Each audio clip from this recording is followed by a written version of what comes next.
I'm Mr. Meeseeks, look at me! Well, hello guys, and welcome back to another Rick and Morty review. This is Meeseeks and Destroys. This is a great one.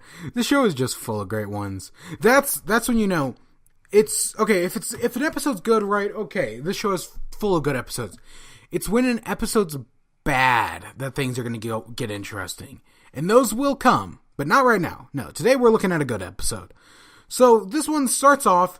It actually has one of the scenes that we see in the opening, where Rick is being attacked by the family, right? And Morty has to kill them by basically sucking them up into like a Ghostbuster style trap. And it's because they're clones from another dimension, but they're also demons, ghosts, and aliens, or some combination of that. It's really complicated. But Morty, so they get back, and Morty is traumatized that he had to kill his own family, even though they were ghost alien clones from another dimension. So Rick and Morty make a bet that Morty's going to host an adventure, and that if his adventure is successful, he gets to host every other adventure from here on out.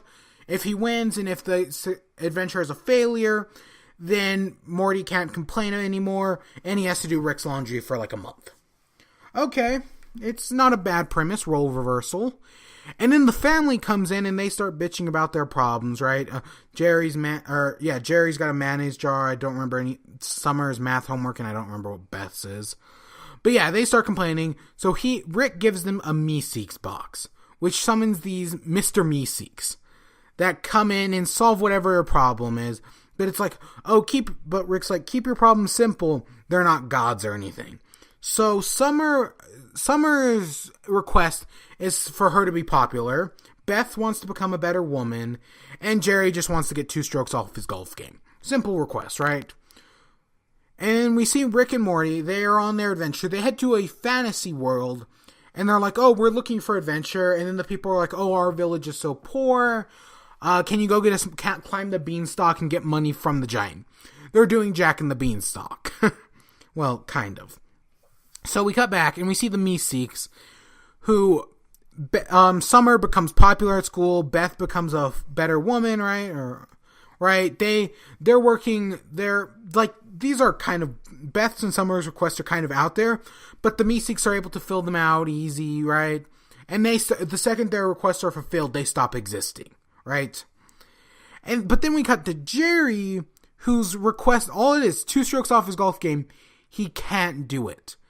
He just cannot get, he's like, you gotta square your shoulders, bend your hips, something else with your head. I tried to learn golf once. This is accurate. Oh my god. That's what, it's like, oh, you gotta do this and that, and they contradict each other, right? But you gotta do them both, right? I used to play golf. I understand what this is. What it's like to learn golf. Oh my gosh. You gotta have patience. But yeah, it's not working, so the Meeseeks summons another Meeseeks to help out. And then we cut back to Rick and Morty, and they're up in the giant's castle, right? Trying to get gold or whatever money from the giant. But he ends up slipping, hits his head on the table, and dies. So Rick and Morty get booked and arrested and go to giant jail. Or they get arrested by cops. They're in interrogation, right? Again, it's a great twist on the whole story. And then we cut back to Jerry, and we find out, right, he's more marital problems, because again, his marriage is just held together by a thread, or the kids. And it's just not working well. The Meeseeks is kind of going insane trying to help out Jerry, which he can't do, because as they explain, existence is pain for a Meeseeks. And then we cut back to they're in giant court now, and it's like, oh, we find them very guilty. But then a lawyer comes up from a tiny people's advocacy group and basically gets them, I don't want to use the wrong word here, but basically gets court dismissed, right? Because they were never read their rights or anything, so they're free to go now. So, right, and then they have to climb down these steps and eventually end up at a tavern, like a tavern on the steps, where they learn that, to get down the steps faster, they're going to need 25 schmeckles. But 25 schmeckles is expensive, or may not be. There's no real measure of currency in this world. So, right, and then we cut back to Jerry, who goes on a date with his wife, leaving all the Meeseeks alone, which there are a bunch of now. And they're all kind of like, existence is pain. So they all start fighting each other, trying to kill each other. But of course, that won't solve their problem. So instead, they have the idea, well, if we can't get 2 strokes off his game, we can get all the strokes off of his game by killing him. That's their plan. And then we cut back to Morty, who goes to the bathroom and then is raped, and then a jelly bean tries to rape him.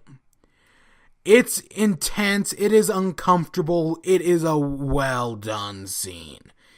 But yeah, no, it's just, it's kind of hard to watch, cause yeah.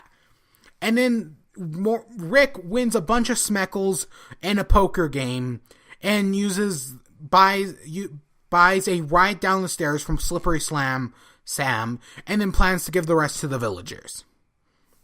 And then we cut back to the Meeseeks, and find out that they went to the restaurant where Beth and Jerry were having their date, took everyone hostage, and was threatening to kill them unless Jerry came out. Jerry comes out, proves that he can take 2 strokes off of his game, and then and they all just disappear, and it's like the people who are being held hostage are like, what the hell's going on here? This makes no sense. So yeah, they get that resolved, right? All the Meeseeks go away eventually. And then we cut back to Rick and Morty, right? Their adventure is a success, right? Because Morty is ready to bail on it after the whole jelly bean thing. But no, his adventure is a success. And then they find out the people down there are ruled by King Jellybean. So they just escape. And then Rick shoots and just explodes King Jellybean. Okay, yeah. Rick knows what happened, assuming. And they get back to the house, and the house is just destroyed, but their marriage is together, and we get the wubba-lubba-dub-dub, which is now Rick's catchphrase, and we'll get into detail on that later. In a future episode. But yeah, no, this is really great. It's just well done. The Meeseeks are a lot of fun.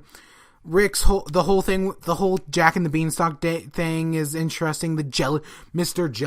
Jellybean, I think, or the Jellybean, King Jellybean is just, that's a heavy scene, man. And then again, there is an end credit one, and that's, it's the villagers. They have a statue of King Jellybean with a kid, and, they find out that, yeah, he did actually rape and molest kids. And, and they just, like, burn the box filled with the photographs, because it's like, let's just make him a martyr. It'd be better if the people didn't know. And yeah, that's where it ends. It's a really good episode. Definitely check it out. But yeah, I hope you all enjoyed. Stay tuned for more. Until next time, peace.